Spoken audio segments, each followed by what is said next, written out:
All right, so I have my whole thing drawn out.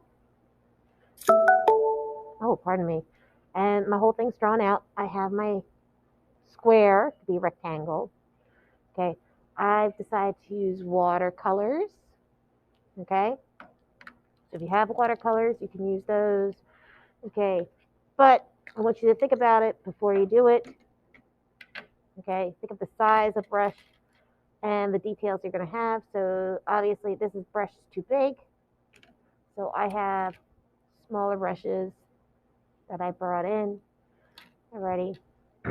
So whenever you have something that you're going to do with watercolors, you definitely need to bring your own cup. Okay, I'll give you water, that's fine, but you do need to bring your own cup. Okay, you do not have to use watercolors for this assignment. You may use colored pencils, but either way you slice it, you're always going to start with yellow, okay, and then go to your orange, and your red, and then green, and so on and so forth. Okay, and watercolors are about layering colors. Okay, so just because it is has paint on it, it may not be the vibrance that you want. Let it dry. You can always come back and put a different layer of color on there. Okay. Remember to use the foreground, middle ground, background rule. So things that are very, very close to you are going to be very, very dark in color, and the things that are getting further away. But also, when you're adding color, you're only adding color to items that are inside that box. Okay, which is why I did it in a darker pen than items that are elsewhere. Okay, so I'm going to go through and start painting this ever so slowly. All right.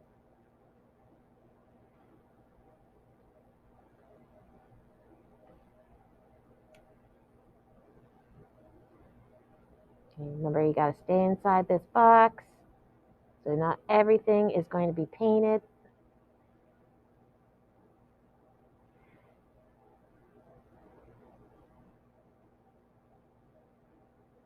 So see how I stopped right there? That's kind of important.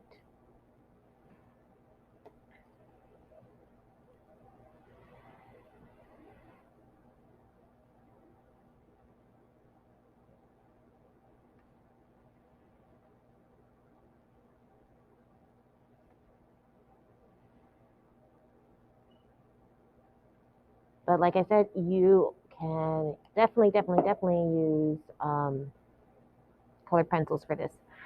But I thought this would be good to give a demonstration of how to use watercolors.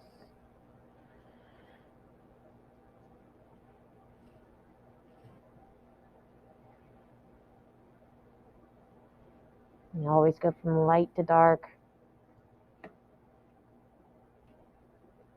Okay, so I'm done with my yellow. Okay, if I wanted to make a color that is like a yellow green, I'm going to take wet my yellow. I'm going to put it in the top of my case. Okay. I'm going to rinse my brush out, and then I'm going to go to the green and wet that one.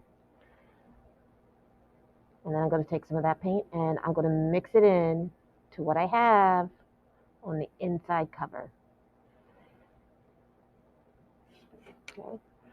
And now I can start using that to paint things in. And that's how you get colors that are between two shades. All right.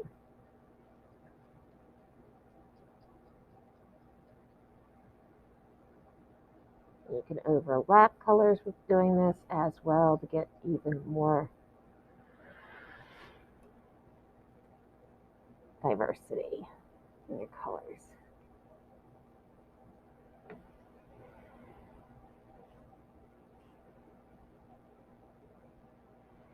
Now, another thing to remember about watercolors is that it's wet. Okay, So you kind of got to watch where you put your hand at. Things along those lines.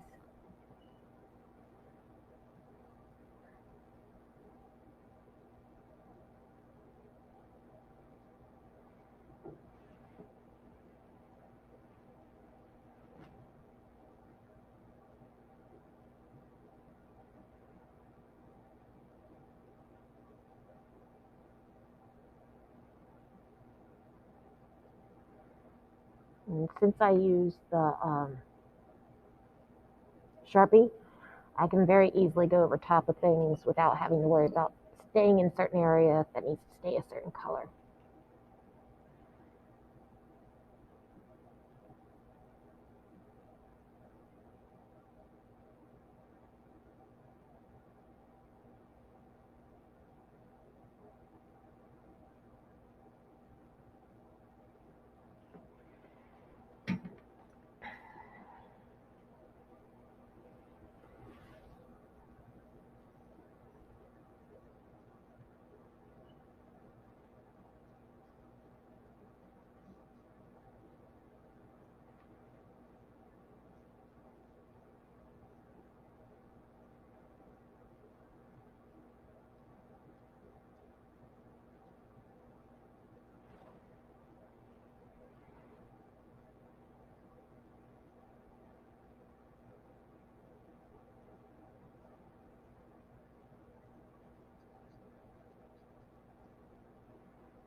And I can add some value and modeling to it as well by layering the colors.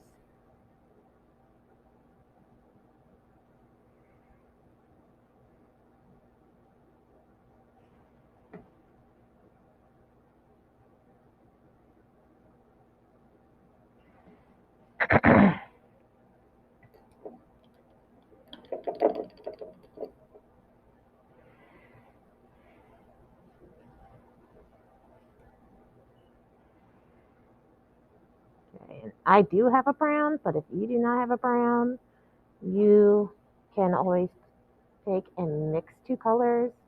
Remember, do not mix them in the pan. Your colors should always stay this nice in the pan. See, this is like perfect since the day I've had it.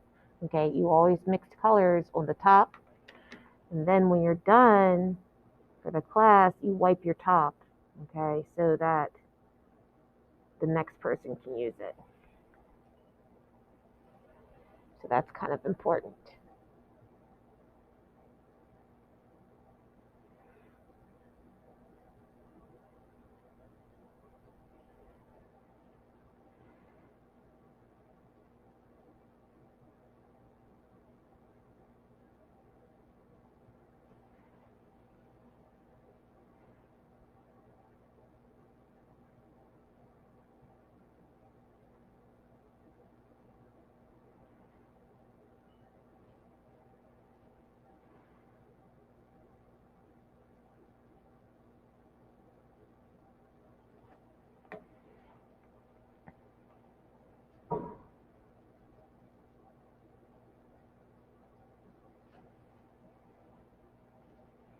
All right, so I'm gonna pause the video here so let you guys work, and then I'm going to pick up recording in a couple minutes when I have more